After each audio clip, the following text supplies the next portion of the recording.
Hello, എല്ലാവർക്കും എൻ്റെ പുതിയ വീഡിയോയിലേക്ക് സ്വാഗതം. ഇന്ന് നമ്മൾ തയ്യാറാക്കാൻ പോകുന്നത് ചൂര മീൻകറിയാണ് കേട്ടോ. നല്ല സ്വാദിഷ്ടമായ മീൻകറിയാണ്. അപ്പോൾ ഞാൻ ടൈമൊന്നും വേസ്റ്റ് ചെയ്യുന്നില്ല, നമുക്ക് ഡയറക്റ്റ് വീഡിയോയിലേക്ക് കിടക്കാം. നമുക്കപ്പോൾ എന്തൊക്കെയാണ് ഇൻഗ്രീഡിയൻസ് വേണ്ടതെന്ന് നോക്കാം. മഞ്ഞൾപ്പൊടി, മുളക് പൊടി, മല്ലിപ്പൊടി, കുരുമുളക് പൊടി, ഉലുവപ്പൊടി, തേങ്ങ, പുളി പിഴിഞ്ഞെടുത്തത്, 8 പീസ് ചെറിയ ഉള്ളി, 10 അല്ലി വെളുത്തുള്ളി, 1 ഇഞ്ചി, 1 ടൊമാറ്റോ, 2 പച്ചമുളക്, 1 മുരിങ്ങയ്ക്ക. ഇനി നമുക്കിത് എങ്ങനെയാണ് തയ്യാറാക്കുന്നതെന്ന് നോക്കാം. അപ്പോൾ ഞാനിവിടെ ഒരു പാൻ എടുത്ത് വെച്ചിട്ടുണ്ട്. അതിൽ കുറച്ച് വെളിച്ചെണ്ണ ഒഴിച്ചു കൊടുക്കുന്നുണ്ട്. അതിലേക്ക് നമ്മൾ നേരത്തെ റെഡിയാക്കി വെച്ച ഇഞ്ചി, വെളുത്തുള്ളി, ഉള്ളിയും ഒക്കെ ഒന്ന് ആഡ് ചെയ്ത് വഴറ്റി എടുക്കുന്നുണ്ട് കേട്ടോ.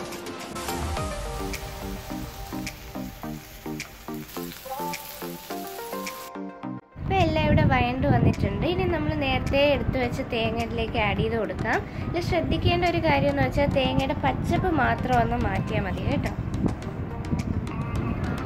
അങ്ങനെ ഇപ്പോൾ തേങ്ങയുടെ പച്ചപ്പൊക്കെ ഒന്ന് മാറി വന്നിട്ടുണ്ട്. നമുക്കിനി അതിലേക്ക് 5 ടീസ്പൂൺ മുളക് പൊടി ചേർത്ത് കൊടുക്കാം. ഇനി 2 ടീസ്പൂൺ മല്ലിപ്പൊടിയും 1 ടീസ്പൂൺ കുരുമുളക് പൊടിയും 3/4 ടീസ്പൂൺ മഞ്ഞൾപ്പൊടിയും ചേർത്ത് കൊടുക്കാം. ഇതിൽ വറുത്ത മുളക് പൊടിയും മല്ലിപ്പൊടിയുമാണ് ചേർത്തിരിക്കുന്നത്. ഇങ്ങനെ തീ ഓഫ് ചെയ്ത് ഇപ്പോൾ നമ്മൾ തയ്യാറാക്കി വെച്ച മിക്സിനെ തണുക്കാൻ വെച്ചിട്ടുണ്ട്. തണുത്തതിന് ശേഷം ഇതുപോലെ നന്നായിട്ട് അരച്ചെടുക്കണം. അപ്പോൾ നമ്മളിവിടെ ഒരു ചട്ടി അടുപ്പത്ത് വെച്ചിട്ടുണ്ട്. അതിൽ കുറച്ച് എണ്ണ ഒഴിച്ചു കൊടുത്തതിന് ശേഷം നമ്മൾ കടുക് ആഡ് ചെയ്ത് കൊടുക്കുന്നുണ്ട്.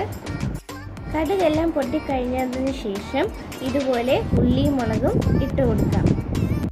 ഉള്ളി മൂത്ത് വന്നതിന് ശേഷം അതിലേക്ക് കരിവേപ്പിലയും അതിനൊപ്പം തന്നെ നമ്മൾ നേരത്തെ തയ്യാറാക്കി വെച്ച അരപ്പും കൂടെ ചേർത്ത് കൊടുക്കുന്നുണ്ട്. ഇനി അരപ്പ് ഒഴിച്ചതിന് ശേഷം 1 നെല്ലിക്ക വലുപ്പത്തിലുള്ള പുളി പിഴിഞ്ഞെടുത്ത വെള്ളം നമ്മൾ ഇതിലേക്ക് ഒഴിച്ചു കൊടുക്കുകയാണ്. അതിലേക്ക് ആവശ്യത്തിനുള്ള ഉപ്പും 1 ടീസ്പൂൺ ഉലുവപ്പൊടിയും ചേർത്ത് കൊടുക്കുകയാണ്. കറി തിളച്ച് വന്നതിന് ശേഷം അതിലേക്ക് നമുക്ക് പച്ചമുളകും മുരിങ്ങയ്ക്കയും ടൊമാറ്റോയും ഇട്ട് കൊടുക്കാം. ഇതിലേക്ക് ഇനി നമുക്ക് വൃത്തിയാക്കി വെച്ച 1/2 കിലോ ചൂരമീൻ കഷ്ണങ്ങൾ ഇട്ട് കൊടുക്കാം.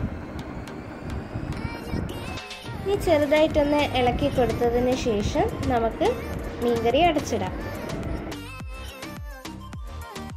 5 മിനിറ്റ് കഴിഞ്ഞതിന് ശേഷം തീ ഒന്ന് കുറച്ച് വയ്ക്കുന്നുണ്ട്.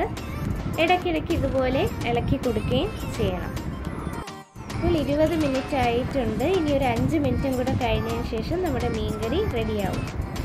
അപ്പോൾ ഇപ്പോൾ 25 മിനിറ്റ് ആയിട്ടുണ്ട്. നിങ്ങൾക്ക് കാണാം ഇതിൽ നല്ലതായിട്ട് നെയ്യൊക്കെ തെളിഞ്ഞ് വന്നിട്ടുണ്ട്. ഇതിൽ നമ്മൾ കരിവേപ്പില ആഡ് ചെയ്ത് കൊടുക്കുന്നുണ്ട്. നല്ല മണമൊക്കെ വരുന്നുണ്ട് കേട്ടോ. ഇനി നമുക്ക് തീയൊക്കെ ഒന്ന് ഓഫ് ചെയ്ത് അടച്ചിട്ട് കൊടുക്കാം. അപ്പോൾ നമ്മുടെ ചൂര മീൻകറി ഇവിടെ റെഡി ആയിട്ടുണ്ട്. എല്ലാവർക്കും ഇഷ്ടപ്പെട്ടെന്ന് വിചാരിക്കുന്നു. അടുത്ത വീഡിയോയിൽ കാണുന്നവരെ എല്ലാവർക്കും നന്ദി, നമസ്കാരം.